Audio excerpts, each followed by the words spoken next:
Hello बच्चों, let's read the question. When a charged particle moving with velocity v is subjected to a magnetic field of induction B, the force on it is non-zero. This implies that, okay.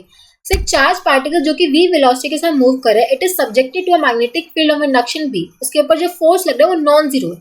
अब देखो जो magnetic force acting on the charged particle moving with the velocity v, वो होता है that is given by q v v sin of theta.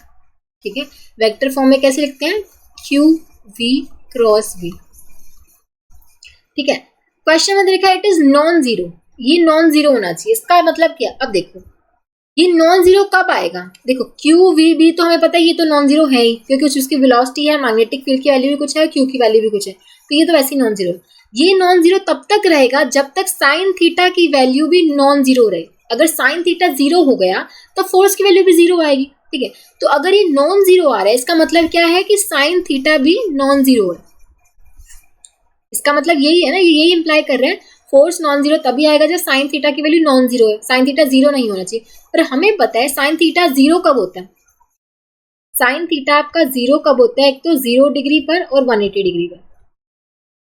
ठीक है, तो अगर थीटा की वैल्यू 0 डिग्री और 180 डिग्री छोड़ के कोई भी वैल्यू है तो हमारा नॉन जीरो आएगा. ठीक है, तो जो एंगल होना चाहिए theta, it should be any value, it can be any value other than